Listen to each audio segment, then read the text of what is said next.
বিভিন্ন জায়গায় গোটা বাংলাদেশে আপনার যে সারের যে একটা ক্রাইসিস দেখা দিছে, এই ক্রাইসিসটা মূলত যারা অবৈধ সার ব্যবসায়ী তারা এই কৃত্রিম সংকটটা তৈরি করে অস্থিতিশীল পরিস্থিতি তৈরি করে দিয়েছে। তো আমরা চাচ্ছি যে এটা বন্ধ হোক এবং কঠোর হস্তে দমন করুক। কারণ হচ্ছে যে ইউনূস স্যার মহোদয় উনি গত 22 তারিখে 2-3 জনকে ভ্রাম্যমাণও দিয়েছে, মানে অতিরিক্ত সার মজুত এবং অতিরিক্ত দামে বিক্রি করার জন্য। তো আমরা ওর আঙ্গিকেই ইউনূস মহোদয়ের নির্দেশ ক্রমেই আমাদেরকে চিঠি দিতে বলে এবং গোটা উপজেলাতে কতজন আপনার অবৈধ সার বিক্রেতা আছে তাদের লিস্টটা আমরা সেগুলো জমা দিয়ে দিয়েছি আর কি।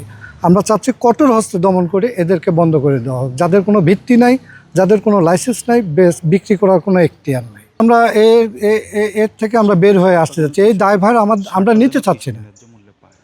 কৃষক যাতে এই সারটা ন্যায্য মূল্যে ন্যায্য জায়গার থেকে পায়, আমরা এটাই চাচ্ছি, যাতে সরকারি নীতিমালা অনুযায়ী এবং সরকারি নির্ধারিত মূল্যে যাতে পায়, এর একটা মানে সুফল যাতে কৃষক পায়, সেই লক্ষ্যেই আমরা এটা বন্ধ করার জন্য আর কি আবেদন জানাচ্ছি। আমরা গুরুদাসপুর উপজেলায় সরকার নির্ধারিত খুচরা সার ডিলারগণ আমরা সরকারকে জামানত দিয়েছি। জামানত দেওয়ার পরে আমাদেরকে লাইসেন্স দিয়েছে সার বিক্রি করার।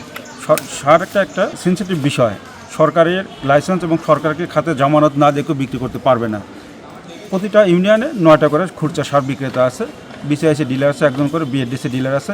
এদের নির্ধারিত দোকান থেকে কৃষক সার কিনলে ঠকবে না। যাদের কোনো লাইসেন্স নাই, সরকারের নীতিমালার মধ্যে নাই, তারা সার কিনে নিয়ে যায় মুদিখানার দোকান, আপনার কীটনাশকের দোকানে, আপনার অন্যান্য জায়গায় মজুত করে কৃষকের কাছ থেকে বেশি দামে সার বিক্রি করছে। কৃষক ক্ষতিগ্রস্ত হচ্ছে এবং কৃষকের খরচ বৃদ্ধি হচ্ছে। যাতে কৃষক যাতে ক্ষতিগ্রস্ত না হয়, এ কারণে নির্ধারিত দোকান থেকে সার কিনা, সরকারি মূল্যে সার কিনা কৃষক ব্যবহার করতে হবে, দেশের ফলন উন্নয়ন হয়, দেশের উন্নয়ন, এটা আমি কামনা করতেছি।